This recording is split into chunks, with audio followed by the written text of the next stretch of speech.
मुझे नहीं लगता कोई ऑनलाइन आने वाला है अभी। आएगा तो ठीक है, जो भी रहेगा अपना मैं नाम लिख के बोल देगा।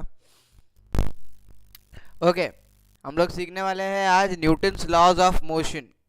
आज हम लोग सीखने वाले हैं Newton's laws of motion. I know आप लोग सोच रहे होंगे सर एक्सेलरेशन के बाद direct Newton laws of motion. देखो बच्चा लोग, वो इक्वेशंस है, वो जो मैंने घपला मारा है, घपला नहीं बोलूँगा, मैं बोलूँगा डायरेक्ट मैंने पहले वो एक्सप्लेन करने के बजाय Newton's laws of motion explain कर रहा हूँ। वो इसके लिए क्योंकि वो सिर्फ और सिर्फ एक इक्वेशंस है। वो इक्वेशंस मैं आपको अलग से एक वीडियो बना के अपलोड करूँगा, आप उसमें सीख लेना वो इक्वेशंस, वो वीडियो देख। अब क्या बोला है यहाँ पर कि न्यूटन जो था, ठीक है, Newton we look for reasons for the. देखो क्वेश्चन में क्या दिया है, पहले क्वेश्चन दिया न्यूटन लॉज ऑफ मोशंस के क्वेश्चन दिए। What could be the reason for the following? A static object does not move without the application of a force. The force which is sufficient to lift a book from a table is not sufficient to lift the table. Or fruits on a tree fall down when its branches are shaken. When electric fan keeps on rotating for some time even after it is switched off. चार question पूछे, चार एक तरह के question है या फिर एक सोचने वाली बात है। क्वेश्चन ये पूछे है बच्चा लोग कि एक स्टैटिक ऑब्जेक्ट, ठीक है, मतलब कोई भी ऐसा ऑब्जेक्ट है ना जो अपने मर्जी से हिल नहीं सकता, नॉन लिविंग थिंग, ठीक है, एक नॉन लिविंग थिंग कभी भी अपनी मर्जी से हिलता नहीं है जब तक उसके अंदर हम लोग कोई फोर्स नहीं डालते, ठीक है। तो मेरे को इसका आंसर बताओ, ऐसा क्यों?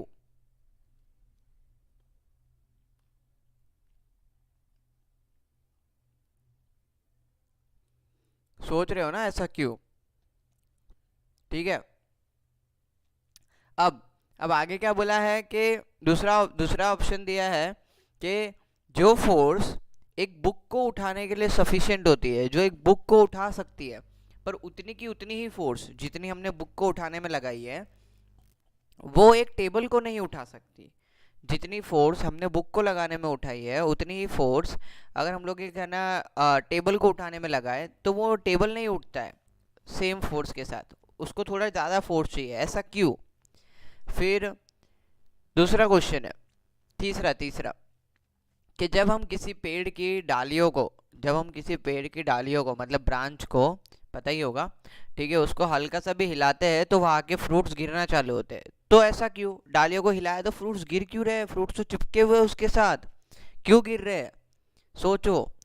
चौथा क्वेश्चन, एन इलेक्ट्रिक फैन, जो भी इलेक्ट्रिक फैन होता है उसके पंखे घूमते रहते हैं, अगर हम लोग है ना क्या बोलते हैं ना, स्विच ऑफ कर दे फिर भी थोड़ी देर तक घूमता रहता है, ऐसा क्यों?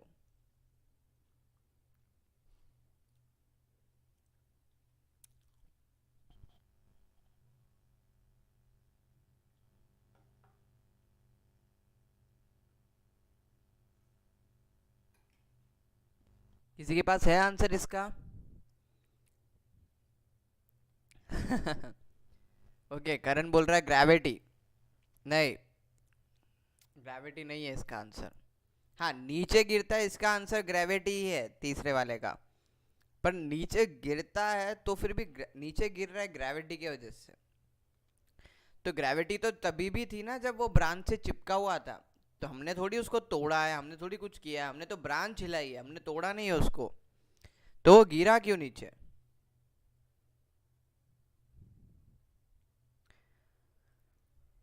जल्दी आंसर दो बच्चा लोग।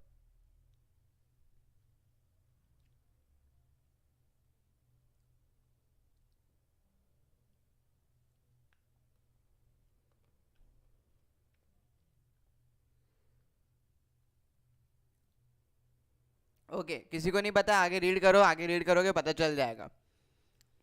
We look for the reasons above. We realize that the object has some inertia. We have learned that inertia is related to the mass of the object. Newton's first law of motion describes this very property and is therefore also called the law of inertia. All instances of inertia are examples of Newton's first law of motion. Okay.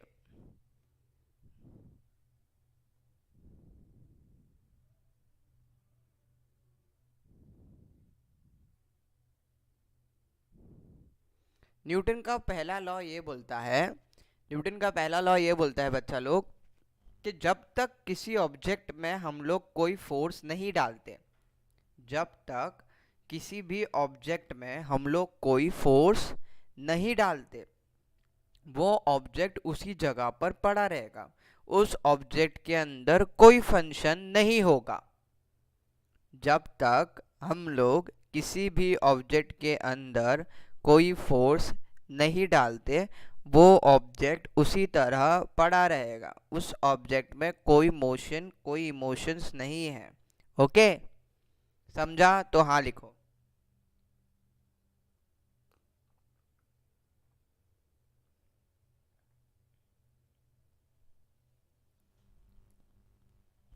I think so समझ रहा होगा, इतना कोई बड़ी बात तो है नहीं है।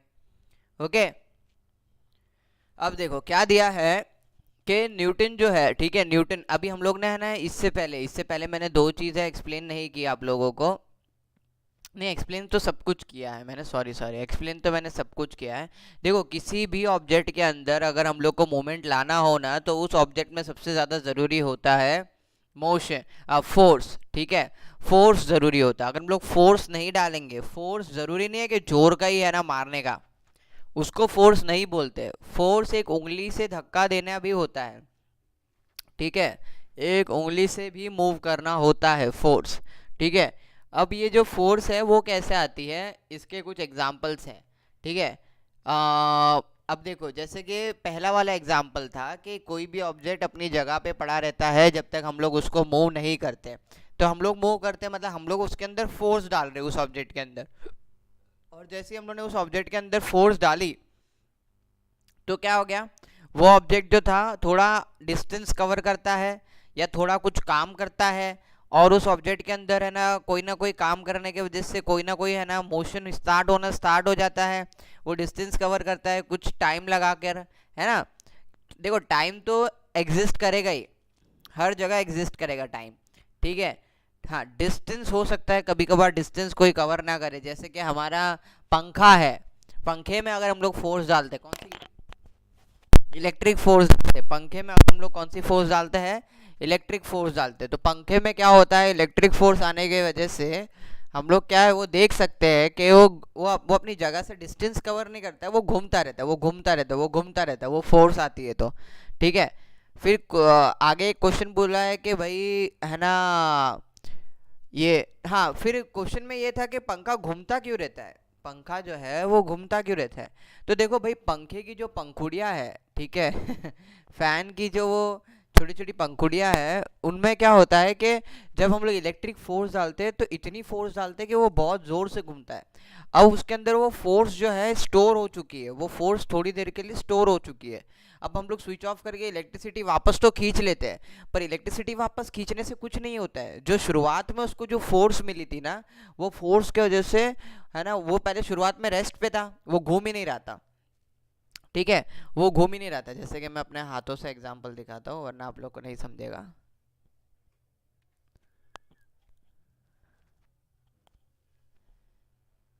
ओके, हम्म, अब क्या हुआ बच्चा लोग, वाड़े में मैं चमक चलो करूंगा मैं इधर, ठीक है। यहाँ पर देखो क्या बोला है कि जब है ना एक पंखा था, वो पंखे में क्या होता है कि उस पंखे में, अब ये पंखा 5 पंखुड़ी वाला है, ठीक है, ये रेस्ट पे है। अब क्या हुआ, इसके अंदर इलेक्ट्रिक फोर्स आई तो ये ऐसे ऐसे घूमने लगा। अब इलेक्ट्रिक फोर्स कितनी आई, क्या आई, मैंने ये नहीं बताया, वो ऐसे ऐसे घूमने लग रहा है, घूम रहा है, घूम रहा है, घूम रहा है, धीरे, फास्ट, ठीक है। हम लोग के पास वो रेगुलेटर होता है, पता है, हम लोग स्पीड कर सकते हैं, पंखे की बढ़ा सकते हैं। तो वहाँ पर क्या होता है, इलेक्ट्रिसिटी कम ज़्यादा के डालते हैं हम लोग क्या करते हैं, इलेक्ट्रिसिटी का पावर कंट्रोल करते हैं कि अगर ज़्यादा डालेंगे तो पंखे का अंदर मोटर जो है वो ज़्यादा ज़ोर से घूमेगा, और कम डालेंगे तो हम लोग का पंखे का मोटर जो है वो स्लो से घूमेगा। अगर पंखे का मोटर ही स्लो से घूमेगा तो पंखा भी स्लो घूमेगा, पंखे का मोटर फास्ट घूमेगा तो पंखा भी फास्ट घूमेगा, ठीक है। तो ये हमको याद होना चाहिए। अब यहाँ पर क्या होता है कि हम लोग जब इलेक्ट्रिक फोर्स अंदर डाल देते हैं, एक बार वो फोर्स डाल दी, जब पंखा एकदम रेस्ट पे था, जब उसके अंदर फोर्स डालते तो वो घूमता है। अब हमने इलेक्ट्रिसिटी वापस खींच ली, लेकिन पंखे में ये सिम नहीं है कि वो ऑन द स्पॉट बंद हो जाएगा, ठीक है। उसके अंदर जो फोर्स लगी थी ना, वो फोर्स जब तक उसके अंदर रहेगी, वो फोर्स जो है, हमने सिर्फ इलेक्ट्रिसिटी खींची है, हमने वो फोर्स नहीं खींची है, तो वो फोर्स जो है वो फोर्स जब तक अपना काम, जब तक वो फोर्स उसके अंदर रहेगी, वो फोर्स मैंने जो एनर्जी उसके अंदर डाली थी, जब तक वो फोर्स उसके अंदर रहेगी वो पंखा घूमता रहेगा। समझ में आया? समझ में आया? ओके। ये जो इनिशियल, ये जो हम लोग ने शुरुआती पावर जो डाली एक बॉडी के अंदर, एक शुरुआती पावर जो डाली, इसको बोलते हैं इनर्शिया, इसको बोलते हैं इनर्शिया। ठीक है। अब क्या बोला है आगे कि दूसरी चीज बोली है कि है ना पंखा जो है, ठीक है, अब ये पंखे का एग्जांपल हो गया, छोड़ो पंखा छोड़ो, एप्पल का एग्जांपल, जैसे कि है ना करण ने बोला था कि सर ग्रेविटी की वजह से एप्पल नीचे गिरा, बराबर, ग्रेविटी की वजह से गिरा, ये बहुत अच्छी बात है, ठीक है। लेकिन एप्पल को हम लोग ने तोड़ा नहीं, या एप्पल है ना पक नहीं गया जो ऐसा है ना पक के गिर गया, ठीक है, अपने आप। हम लोग, मैंने क्या बोला कि हम ब्रांच हिला रहे हैं और ब्रांच के हिलने के वजह से एप्पल गिर गया। तो हम ब्रांच हिला रहे थे तो एप्पल गिरा क्यों? एप्पल ही क्यों गिरा? या हो सकता है उसके साथ लीव्स भी गिरे होंगे, ब्रांच क्यों नहीं गिरा? तो देखो बच्चा लोग क्या हुआ है ना, जब तक हमने उस एप्पल को हिलाया नहीं, ठीक है, जब तक हम लोगों ने उस ब्रांच को हिलाया नहीं था, ठीक है, जब तक हम लोग ने उस ब्रांच को हिलाया नहीं, तब तक क्या हुआ, एप्पल रेस्ट पे था, एप्पल मजे से लटका हुआ था, हे आहा आहा। अब उसको नहीं पता था कि उसके ऊपर ग्रेविटेशनल फोर्स लग रहा है। कौन लगा रहा है? अर्थ लगा रहा है, उसके ऊपर ग्रेविटेशनल फोर्स लग रहा था। पर क्या हुआ था कि ब्रांच ने उसको पकड़ के रखा था, ब्रांच ने एप्पल को पकड़ के रखा था कि भाई तू इधर ही रह। अब क्या हुआ, ब्रांच हिला, तो ब्रांच हिला ना, तो एप्पल तो रेस्ट पे था। जैसे हम लोग बस में बैठे रहते हैं, बस जब तक चल रही है चल रही है चल रही है तब तक ठीक है, ठीक है, बस जैसी अचानक रुकी तो हम लोग सीधा आगे आ जाते हैं। हम लोग आगे क्यों आते हैं? बस अचानक रुकती है क्योंकि हमारी ऊपर की बॉडी रेस्ट पे रहती है और नीचे की बॉडी बस के साथ मूविंग रहती है। हम लोग इस भ्रम में जी रहे होते हैं कि हम लोग मूव नहीं कर रहे, बट जबकि कि हम लोग मूव कर रहे रहते हैं नीचे से, बट ऊपर की बॉडी जो है हमारी, ऊपर की बॉडी हमेशा ये रहती है, क्या बोलते हैं ना, ऊपर की बॉडी, एक मिनट है ये हटा देता हूँ।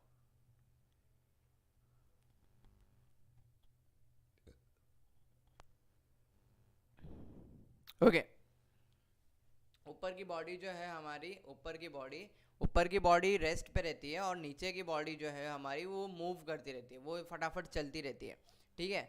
इसके लिए हम लोग को ऐसा लगता है कि नहीं भाई, हम लोग जो बोलते हैं ना, हम लोग तो आराम से मोशन कर रहे हैं, हमारा जो मोशन है वो हो ही नहीं रहा है, हम तो आराम से बैठे हुए हैं बस में। पर ऐसा नहीं होता, हम लोग बस में है ना आराम से बैठे हुए नहीं रहते, हमारी बॉडी भी मूव करती रहती है। बस ऐसा है कि रियल में मूव नहीं करती है, पर हमारी बॉडी ने भी तो कोई ना कोई डिस्टेंस ट्रैवल किया ना, ठीक है। और जब अचानक बस रुकती है तो हमको झटका लगता है, जर्क आता है, अचानक आगे हम लोग आ जाते हैं। तो ये जो आगे आते हैं ये क्यों आते हैं? क्योंकि हम लोग रेस्ट पे थे, ठीक है। उसी तरह से जब उस ब्रांच पे वो जो एप्पल था वो टिका हुआ था, ठीक है। अब वो एप्पल टिका हुआ था, ये ब्रांच है और ये एप्पल है, ठीक है, ये एप्पल है और ये ब्रांच है। तो ये ब्रांच पे एप्पल टिका हुआ था, अब ये ब्रांच भी रेस्ट पे है और एप्पल भी रेस्ट पे है। पर एप्पल और ब्रांच पे कंटिन्यूस कौन सी फोर्स लग रही है? ग्रेविटेशनल फोर्स लग रही है। अब ये जो ग्रेविटेशनल फोर्स है जो इन लोग पे लग रही है, ये ग्रेविटेशनल फोर्स है ना कंटिन्यूस एप्पल को अपने तरफ खींच रही है। अब जैसे ही है ना हम लोग ब्रांच को हिलाते हैं तो ये एप्पल जो थी रेस्ट पे, उसको धक्का लगता है, उसको अचानक धक्का लगता है, क्योंकि हम लोग एप्पल को नहीं हिला रहे, हम लोग ब्रांच को हिला रहे हैं। ब्रांच को हिलाते तो अचानक उसको धक्का लगता है और उसका कनेक्शन जो है ब्रांच के साथ टूट जाता है। और जैसे ही टूटता है ऑब्वियसली जो फोर्स उस पर लगी है वो फोर्स उसको नीचे खींच लेती है। कौन सी फोर्स रहती है? वो ग्रेविटेशनल फोर्स है ना, तो ग्रेविटेशनल फोर्स उसको नीचे खींच लेती है। सिंपल, ये उन चारों का आंसर था। और यही चीज़ हम लोग को न्यूटन ने एक्सप्लेन की है कि बगैर किसी चीज़ में फोर्स डाले हम लोग उसको मूव नहीं कर सकते, और हम लोग पे कंटिन्यूसली कोई ना कोई फोर्स लगी हुई रहती है। और अगर हमारी बॉडी अगर रेस्ट पे है और हम लोग है ना, अगर हम लोग को कोई फोर्स अचानक डाल दे, अचानक, तो हमको एक जर्क लगता है, हम लोग को एक झटका लगता है। जैसे कि हम लोग अचानक पंखा चालू करते तो पंखा दन दन दन दन दन दन जर जर जर जर जर जर जर घूमता रहता है ना, ऐसा पहले एकदम फटाफट है ना घूमने की आवाज़ आती है, फिर वो एकदम बोलते हैं ना बैलेंस्ड हो जाता है, ऐसा लगता है हाँ भाई अभी ये बराबर घूम रहा है। फिर थोड़ी सी स्पीड बढ़ा दोगे तो और जोर का घूमता है, जर और जोर का घूमता है ना। तो यही होता है कि भाई जब है ना पंखा जो है ना, हम लोग उसमें जब एनर्जी बढ़ा देते हैं, जब उसकी एनर्जी बढ़ा देते हैं तो वो और ज़ोर का घूमता है, और जब उसकी एनर्जी कम कर देते हैं तो वो स्लोली स्लोली घूमता है। आई होप सो ये समझ में आया होगा, ठीक है। यही न्यूटन का फर्स्ट लॉ था और कुछ नहीं। अगर समझा है तो बच्चा लोग प्लीज़ कमेंट्स में लिखो कि समझा है, ऑब्वियसली मुझे आप लोग दिख नहीं रहे हो तो मेरे को कैसे पता चलेगा आपको समझा है कि नहीं समझा है, वरना फेस देख के एक बार फिर भी अंदाज़ा लगा लेते। ओके, अब आगे बढ़ते हैं। मैं यही उम्मीद कर रहा हूँ कि आपको समझा है।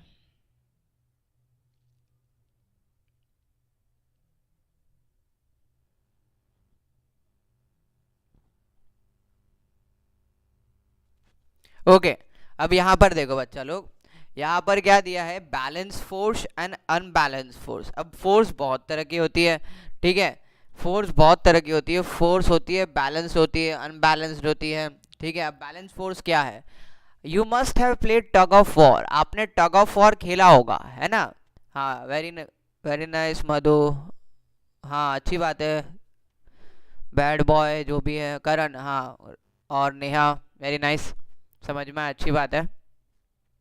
ओके ओके ओके ओके, अब यहाँ पर क्या हुआ, बैलेंस फोर्स और अनबैलेंस फोर्स क्या होती है बच्चा लोग, ये हम लोग डीपली स्टडी करेंगे। बैलेंस कोई बड़ी बात नहीं है, कोई भी बड़ी बात नहीं है ये, ठीक है। बैलेंस फोर्स क्या होती है, अब देखो आप लोगों ने टग ऑफ वॉर खेला है, टग ऑफ वॉर वो रस्सा कस्सी का गेम, जिसको नहीं पता मैं उसके लिए काफ़ी नॉर्मल लैंग्वेज यूज़ कर लेता हूँ, रस्सा कस्सी का गेम, ठीक है। किसी को याद है वो गेम, अगर याद है तो प्लीज़ कमेंट्स में लिखो। याद होगा तो अच्छी बात है, मेरे लिए ज़्यादा इजी हो जाएगा।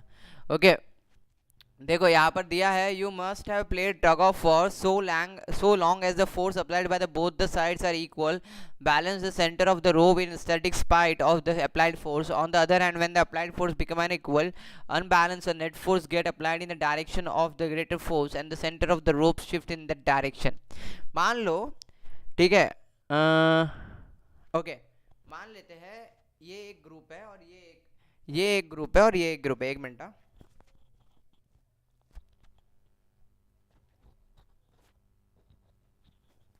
ओके, आवाज आ रही है एकदम, ओके, थोड़ा सा कम आवाज आएगा तो एडजस्ट करना, नहीं रहने दो, ठीक है। मान लो एक ये ग्रुप है और एक ये ग्रुप है, ठीक है, ये दो ग्रुप है। अब ये दोनों ग्रुप में क्या हो रहा है कि इन लोग है ना खींचातानी का गेम खेले, वो जो रस्सी रहता है ना, वो रस्सी को खींच रहे, ठीक है। हाँ सर खेला है, okay okay okay okay okay, वो जो रस्सी को हम लोग खींचने का एक गेम खेलते हैं, ठीक है। अगर किसी ने नहीं खेला तो मैं बता रहता हूँ, एक ये टीम रहती है, एक ये टीम रहेगी, ठीक है, ये वाली टीम और एक ये वाली टीम। अब ये दोनों रस्सी को खींच रहे, बहुत ज़ोर से खींच रहे। अब जब तक उन लोग रस्सी को खींच रहे रहते हैं ना, वो रस्सी बैलेंस रहती है, ठीक है। अब दोनों टीम में से जो भी कमज़ोर टीम रहेगी वहाँ से कम फोर्स लगेगी। अब वहाँ से कम फोर्स लगेगी तो क्या होगा कि जो पावरफुल टीम, मान लो ये पावरफुल टीम है और ये वाली वीक टीम है और ये पावरफुल टीम है, अब यहाँ पर क्या होगा, ये पावरफुल टीम इसको अपने तरफ खींच लेगी और यहाँ से क्या हो रहा है, बैलेंस, यहाँ से ज़्यादा फोर्स लग रही है, यहाँ से ज़्यादा फोर्स लग रही है, तो इसको बोलते हैं अनबैलेंस फोर्स। अनबैलेंस फोर्स यहाँ से ज़्यादा लग रही है और जैसे इन लोग जोर का खींचना स्टार्ट करेंगे तो इनके हाथ से रस्सी छूट जाएगी और इन लोग जीत जाएंगे, ठीक है। इन लोग के हाथ में रस्सी आ जाएगी, ठीक है, और इन लोग के हाथ में रस्सी आ जाएगी, इन लोग जीत जाएगा। और ये वाला हाथ जो है भाई खाली हाथ जाएगा कि भाई है ना रॉन्ग हो गया, हमारा रॉन्ग हो, है ना, उन लोग की, उनकी जो फोर्स थी वो ज़्यादा नहीं थी, ठीक है, ये वाले हाथ की, और ये वाले हाथ की फोर्स बहुत ज़्यादा थी वैसा।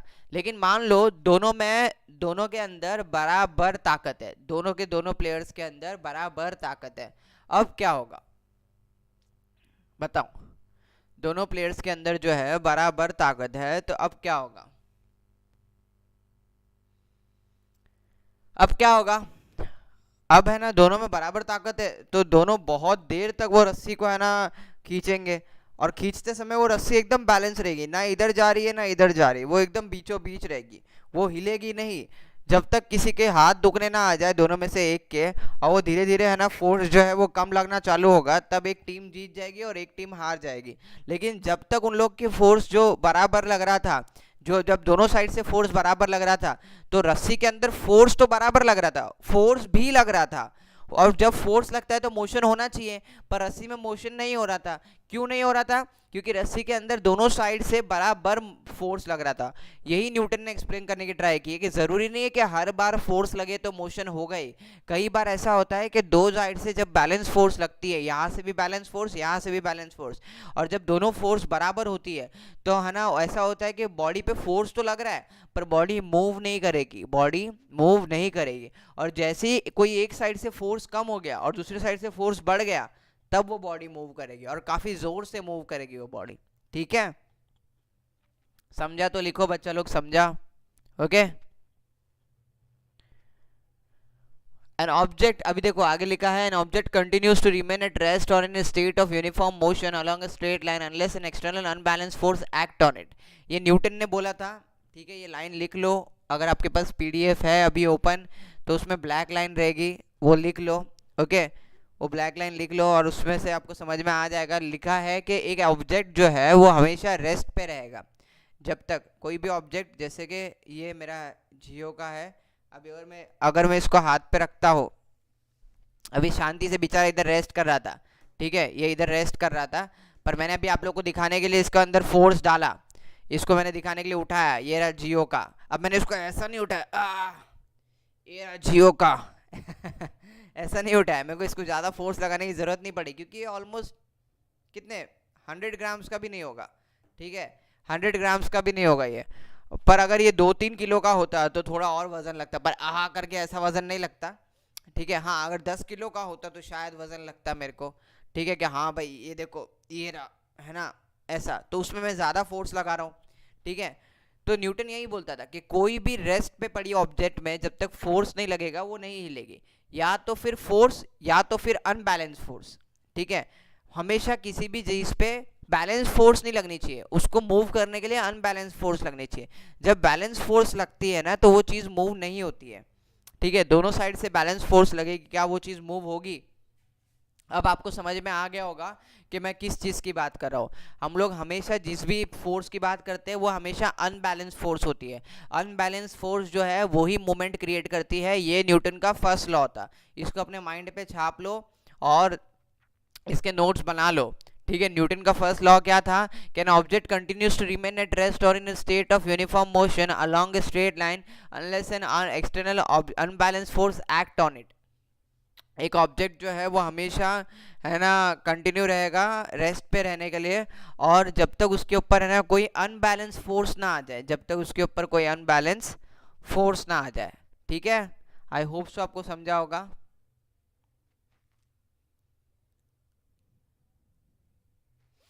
बच्चा लोग अगर समझा तो लिखो हाँ सर, न्यूटन का फर्स्ट लॉ समझा, ऐसा लिखो, ऐसा लिखो, NLM समझा, न्यूटन लॉज ऑफ मोशन समझा, ऐसा लिखो। ठीक है, NLM, तो मेरे को पता चले आपको समझा नहीं समझा। एकदम सिंपल सा था, अनबैलेंस बैलेंस फोर्स। अगर नहीं भी समझा तो ज़रूरी नहीं है कि मैं बोल रहा हूँ सिंपल था तो आपको समझे ही समझे। ठीक है, अगर नहीं समझा तो डाउट पूछ सकते हो, इसीलिए लाइव लेक्चर ले रहा हूँ, वरना वीडियो एडिट करके डाल देता।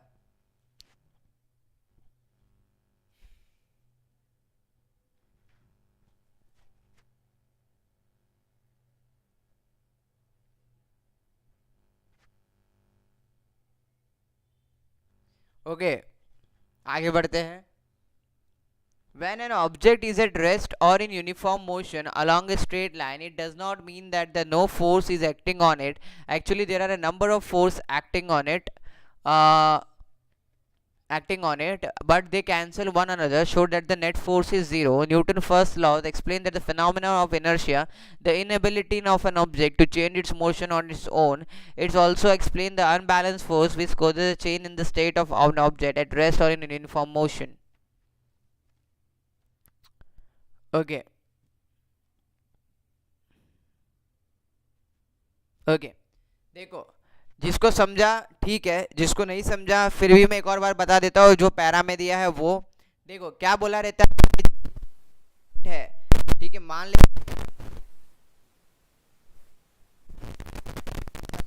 अब ये जो दोनों साइड से खींचा जा रहा है, ठीक है,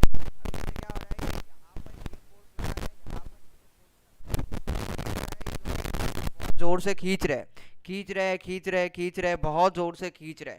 अब यहाँ पर क्या होता है, दोनों एक जैसी फोर्स, ये कब लगा रहा है ना ये,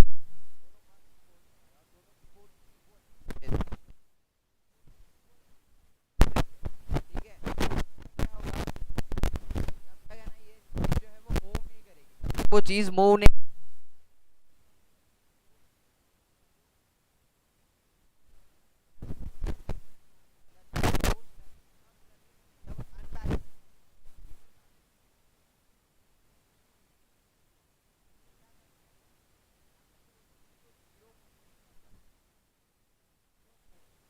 ना इधर से भी सेम फोर्स लगती है और इधर से भी इक्वल फोर्स लगेगी, और ये भी इक्वल फोर्स है, तो इक्वल फोर्स ने इक्वल फोर्स को माइनस कर दिया, तो ये क्या हो गया, जीरो फोर्स, ये हो गया जीरो फोर्स। तो न्यूटन बोलता था कि अगर किसी चीज में मोमेंट पैदा करना है तो बैलेंस फोर्स से पैदा नहीं होगा, वो पैदा होगा अनबैलेंस फोर्स से। वो किससे पैदा होगा, अनबैलेंस फोर्स से। जैसे कि ये जियो है, इसमें 100 ग्राम, ये 100 ग्राम का रहेगा, ठीक है। अब ये जो जियो है वो रहेगा 100 ग्राम का, ठीक है। अब मैं इसको उठाने के लिए अगर मैं एकदम नॉर्मल 100 ग्राम वाली एनर्जी लगाता, मतलब 100 ग्राम वाली नहीं, एक इलायची को उठाने के लिए जितनी एनर्जी लगाते हैं, तो अगर मैं उसको उतनी एनर्जी लगाता तो मैं उसको उठा नहीं पाता, ठीक है। पर अगर मैं, क्योंकि है ना इलायची को उठाने के लिए मेरे को उतना फोर्स चाहिए, ठीक है, इलायची को उठाने के लिए मैं काफ़ी कम फोर्स लगाऊंगा, ठीक है। अभी मैं इसको फूक मार के उड़ा सकता हूँ क्या, नहीं उड़ा सकता, ठीक है, ये इतना भी हल्का नहीं है, ये इतना भी हल्का नहीं है, ठीक है। तो ये मेरी फोर्स को जीरो कर देगा, जबकि कि मैंने इस पर फोर्स लगाया के लिए, मैं 10 किलो की चीज़ के लिए कभी भी है ना ये नहीं कर सकता, क्या बोलते हैं ना, 100 ग्राम की फोर्स नहीं लगा सकता, उसको मेरे को जोर से उठाना पड़ेगा। मैं ये जो जियो पे है ना जो फोर्स लगा रहा था, ये जो राउटर है, ठीक है, ये जो राउटर है, मैं इस पे जो फोर्स लगा रहा था, ठीक है, अगर मैं इतनी ही फोर्स मैं इस पे लगाऊँ, किस पे लगाऊँ, अपने 10 किलो के आटे पे लगाओ, 10 किलो की कोई चीज़ पे लगाओ, तो क्या मैं उठा पाऊंगा, नहीं उठा पाऊंगा, है ना। तो मेरे को उससे ज़्यादा फोर्स लगानी पड़ेगी तब मैं उठाऊंगा, तो उसको बोलते हैं अनबैलेंस फोर्स, ठीक है। हम लोगों को किसी भी चीज़ को मूव करने के लिए अनबैलेंस फोर्स चाहिए, बैलेंस फोर्स से वो नहीं उठेगा। ओके, आगे बढ़ते हैं।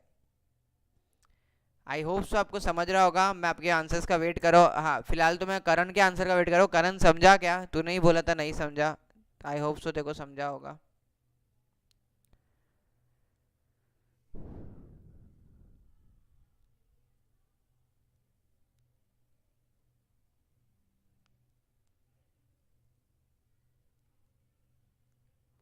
समझा तो जल्दी लिखो बच्चा लोग, समझा।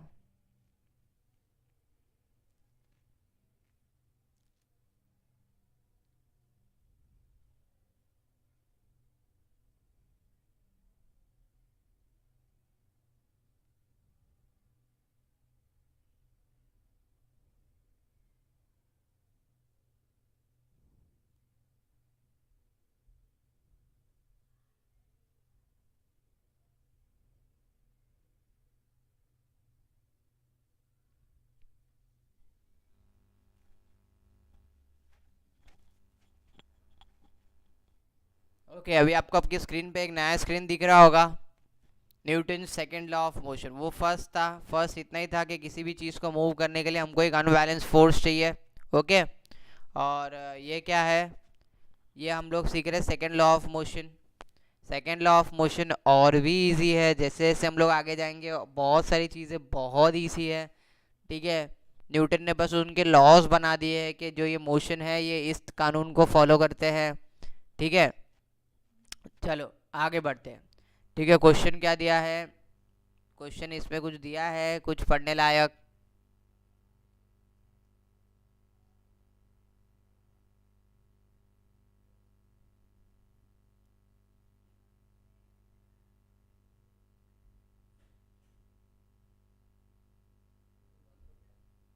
ओके, अब यहाँ पर क्या दिया है बच्चा लोग, ओके, यहाँ पर क्या दिया है, यहाँ पर दिया है कि भाई मान लो the effect of one object striking. Question में क्या दिया, ask your friend to throw a ball towards you at a low speed, try to catch it. Now ask your friend to throw the same ball at high speed towards you, try to catch it, which ball could you catch with a greater ease and why.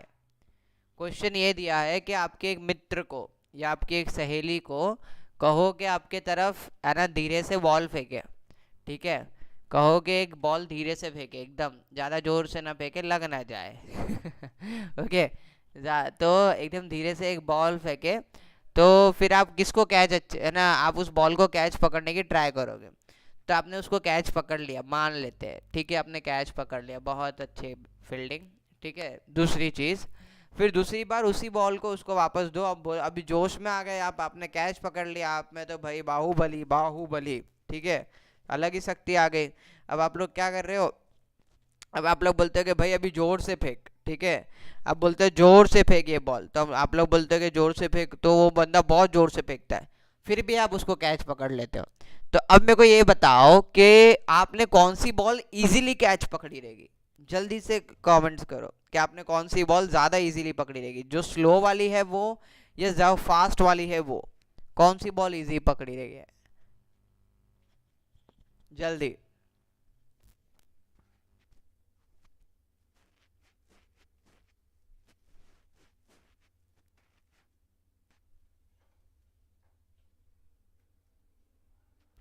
Okay, तो आप लोग ने वो slow वाली ball ज़्यादा easily पकड़ी रहेगी, और फास्ट वाली बॉल बहुत ही ज़्यादा मेहनत से पकड़ी रहेगी, ठीक है ना, बहुत ही ज़्यादा चिपक गई रहेगी आपके हाथ में बॉल, एकदम ज़ोर से है ना चिपकी रहेगी, ठीक है।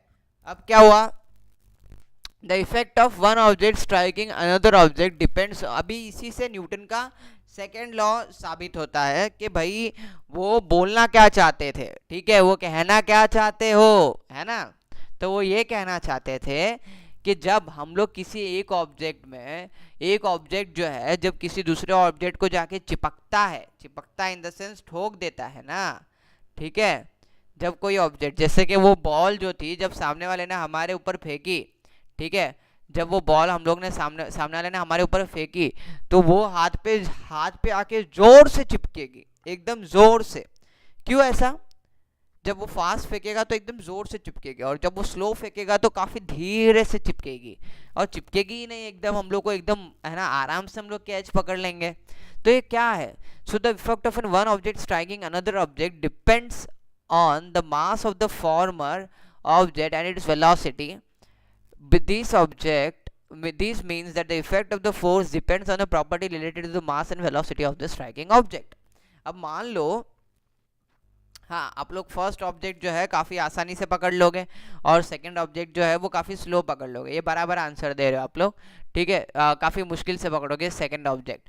क्यों, सेम बॉल थी, टेनिस बॉल थी, मान लेते हैं सॉफ्ट टेनिस बॉल थी, ठीक है, सॉफ्ट टेनिस बॉल थी। अब सॉफ्ट टेनिस इतनी ज़्यादा हार्ड नहीं होती ऑब्वियसली, इसीलिए उसका नाम सॉफ्ट टेनिस है, ये कोई लॉजिक है ना, रॉकेट साइंस तो है नहीं है, ठीक है। अब यहाँ पर क्या बोले, सॉफ्ट टेनिस बॉल थी, आप लोग के ऊपर फेंकी गई, जब स्लो फेंकी गई तो आपने आसानी से पकड़ लिया, फास्ट फेंकी गई तो आपको दर्द हुआ हाथ में थोड़ा सा, पर पकड़ तो लिया भाई, है ना। तो यहाँ पर हम लोगों ने क्या सीखा कि वही बॉल के अंदर जब इस सामने वाले आदमी ने स्लो फेंका था तब कम फोर्स लगाया था, और जब है ना फास्ट फेंका तो उसने ज़्यादा फोर्स लगाया था। चलो फोर्स लगाया तो लगाया, बट उस बॉल की वेट भी डिपेंड करता है, वो बॉल का वेट भी डिपेंड करता है। तो न्यूटन यही बोलता था कि जब एक ऑब्जेक्ट दूसरे ऑब्जेक्ट को जाके स्ट्राइक करता है, जब मारता है, एक ऑब्जेक्ट दूसरे ऑब्जेक्ट को जाके जब मारता है, तो हमारा यहाँ पर दूसरा ऑब्जेक्ट कौन सा था बच्चा लोग, दूसरा ऑब्जेक्ट था हमारा हाथ। हाथ जो था वो हमारा दूसरा ऑब्जेक्ट था, पहला ऑब्जेक्ट था बॉल, दूसरा ऑब्जेक्ट था हाथ। उस बॉल के अंदर हमारे दोस्त ने फोर्स भर डाली, जब स्लो फोर्स भरी तो वो बॉल हमारे हाथ पे आके एकदम स्लोली लगी, ठीक है, बट जब उसने फास्ट फोर्स भरी तो बॉल हमारे हाथ में आके एकदम फास्ट लगी और बहुत जोर का लग गया हमारे हाथ को, ठीक है। तो ये क्यों हुआ, ऐसा क्यों हुआ, क्योंकि उस बॉल का वजन भी मैटर करता है। जब हम लोग है ना कोई किसी चीज में फोर्स डालते हैं तो उस बॉल का वजन भी मैटर करता है, उस बॉल की स्पीड मैटर करती है, उस बॉल के अंदर कितना फोर्स भरा है वो मैटर करता है, ठीक है। बस इतना ही था। क्या क्या मैटर करता है, मास, वेलोसिटी, वेलोसिटी यानी कि स्पीड, और फोर्स, क्या मैटर करता है, फोर्स, उसके अंदर फोर्स कितनी डाली गई है, ठीक है। तो इन तीनों चीज को मिला के बनता है मोमेंटम। क्या बनता है, मोमेंटम। अब मोमेंटम क्या होता है वो हम लोग आगे स्टडी करेंगे, इसी चीज को मोमेंटम बोलते हैं बच्चा लोग। सेम चीज थी, सेम बॉल थी, बॉल में अगर हम लोग ने स्लो फोर्स डाली, ठीक है, तो बॉल एकदम स्लोली जाके लगी, क्योंकि बॉल ना तो भारी थी, ठीक है, और ना अगर मान लो इसी जगह पर है ना हार्ड टेनिस होती या सीजन बॉल होती, जो क्रिकेट रियल क्रिकेट में हम लोग खेलते हैं, सीजन बॉल होती, ठीक है, उसको अगर स्लोली फेंकते तो भी थोड़ा सा हाथ पे तो चिपकता, थोड़ा सा चिपकता, ठीक है, क्योंकि सीजन बॉल भारी होती है। उसको स्लोली फेंकोगे, पहली बात तो उसको स्लो फेंकने के लिए भी उसको थोड़ा सा पावर लगेगा, ठीक है, स्लोली फेंकोगे। और अगर फास्ट फेंकोगे तो भाई फास्ट में तो पता ही है सबको, ठीक है, फास्ट में तो बहुत जोर का लग सकता है, इंजरी हो सकती है आपको, ठीक है, आप कैच पकड़ने जाओगे तो इंजरी भी हो सकती है। ओके, सो ये जो फास्ट पकड़ेंगे उसके हाथ सूज भी सकते हैं, ठीक है, इतना ज़्यादा फास्ट। तो यहाँ पर क्या हो गया, बॉल ही फेंकी थी हमने, पर पहले टेनिस बॉल थी और अभी क्या हो गई, अभी हो गई season ball.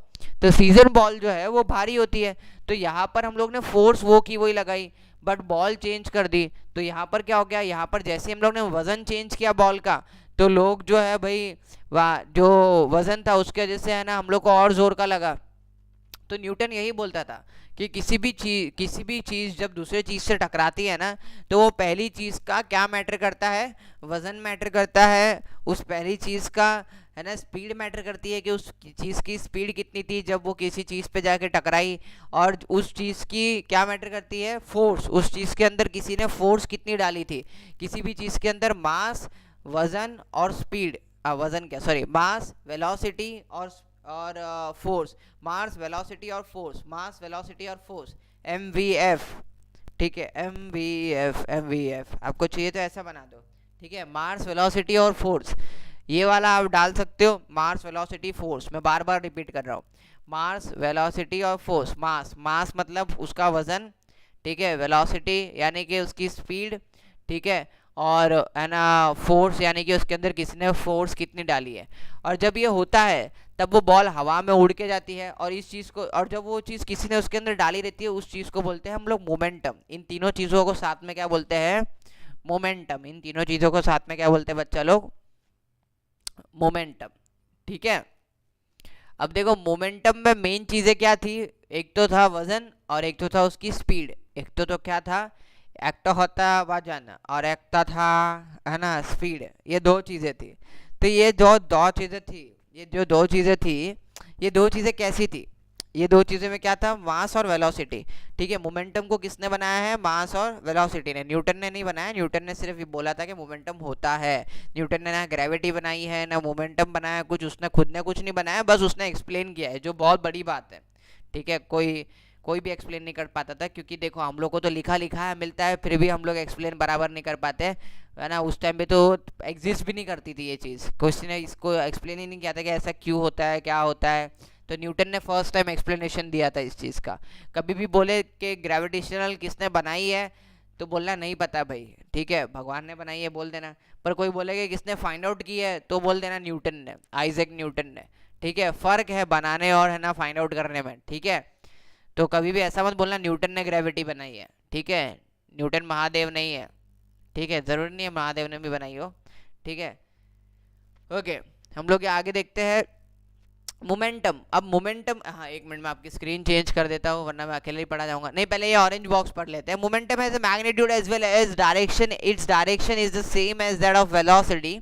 In SI system the unit of momentum is kilogram metre per second, while in CGS system it is gram centimetre per second. कोई फर्क नहीं पड़ता इस चीज़ से, ठीक है, बहुत बहुत कम फर्क पड़ता है जब हम लोग क्वेश्चन सॉल्व करेंगे। तो आई डोंट थिंक सो, है ना, जब मैं एक्सप्लेन कर रहा रहूँगा आपको ज़्यादा कोई फर्क पड़ने वाला है, इससे एक बार एक्सप्लेनेशन हो जाएगा। तो if an unbalance force applied on an object causes a change in the velocity of the object, then it also causes a change in its momentum.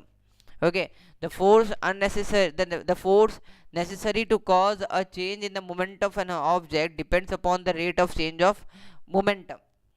क्या समझा इससे, जल्दी बताओ।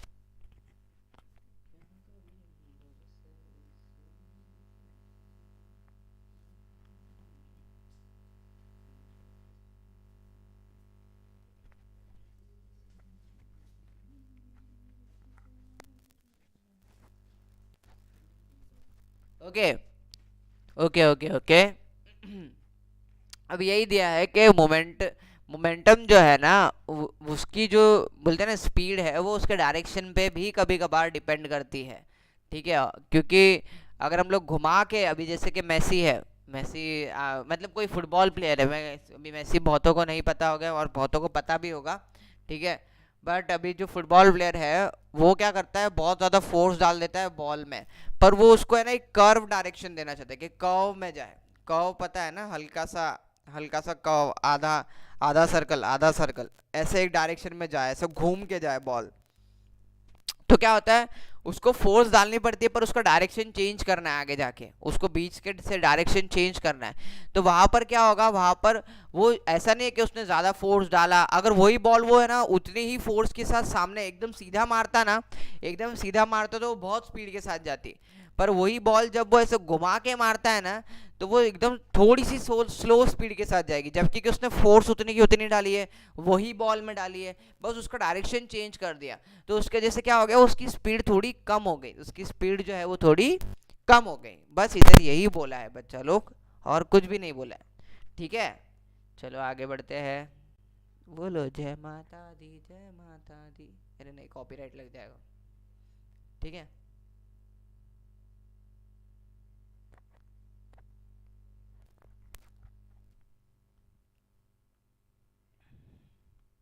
अब देखो ये मोमेंटम की डेफिनेशन पढ़ लो बच्चा लोग। क्या दिया है मोमेंटम की definition, momentum is the product of mass and velocity of an object, p is equals to m